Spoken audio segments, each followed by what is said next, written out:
Every student who dreams of studying abroad also dreams of settling abroad, which basically is getting their permanent residence once they get there. In today's video, I'm going to talk about my story as to how I got my permanent residence in Canada in one of the most competitive provinces. What's going on, everybody? My name is Z and I make helpful videos for students who are planning on studying abroad. So today, I'm going to talk about how I moved to Canada back in 2014 to pursue my undergraduate studies, and after graduation, within 2 years, I got my permanent residence in Ontario, which is one of the most competitive provinces in Canada. Now, based on the province that you go to, your permanent residence journey might be easier. But when you're going to the more competitive provinces like Ontario, it might be a little challenging. So I qualified for my permanent residence under the Canadian Experience class, which basically requires you to have Canadian education and Canadian work experience. So because I graduated from a Canadian university, that gave me some extra points. Then I worked for 2 or 3 years as a marketing manager at a commercial real estate company, which then further added some more points to my work experience. And then you still got to write your IELTS exam, which I did, and eventually I got my permanent residence. How did that all happen, and what strategies can you use to optimize your score and maybe get your PR faster? Number one, education system.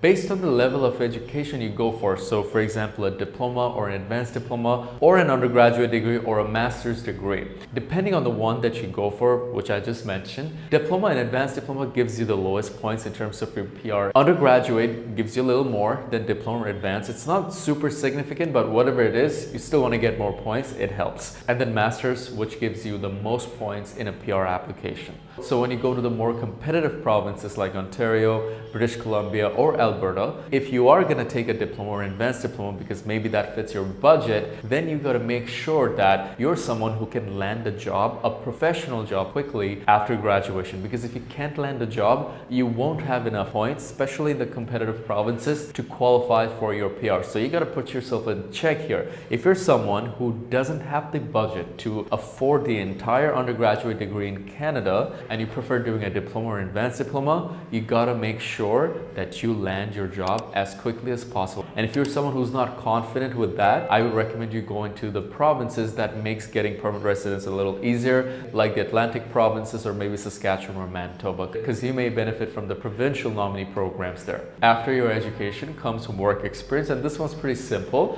One way you can optimize your work experience points is by actually trying to gain some work experience even before you move to Canada. So foreign work experience actually gives you extra 50 points in your PR application. So no matter work experience you have, 2 to 3 years of work experience after graduation, if you can also add some foreign work experience in your PR application, you get more points. This is how I got a 50 points extra boost on my PR application by working before I actually left for Canada. And number 3, IELTS. If you are someone who's not so great at English and you don't feel confident about doing well in your IELTS exam, I would recommend you not to go to the more competitive provinces because that might impact your long-term PR goal. A good IELTS score actually gives you a massive boost in your PR application with a lot of points. So if you're someone who knows you're going to do well, you definitely will benefit from this opportunity. Then you can also benefit from other points like knowing how to speak French, being able to write a French test. If you have a sibling who actually lives in Canada and they're a permanent resident, or an immediate family member like your mom or dad, you can get another 50 points on top of that. So overall, for students who are kind of very talented in terms of education and you know that you can quickly get into the job field, you're kind of street smart, you know how to adapt quickly in a new environment, competitive provinces are for you. But if you're someone for whom it takes a little bit of time to adapt, you're not so great in English, you are not sure whether you can land a professional job as quickly as possible after graduation, I would say maybe the competitive provinces are not for you. However, everybody deserves great education. So you might look into maybe studying in the competitive provinces, gaining amazing work experience, and then maybe move to a different province after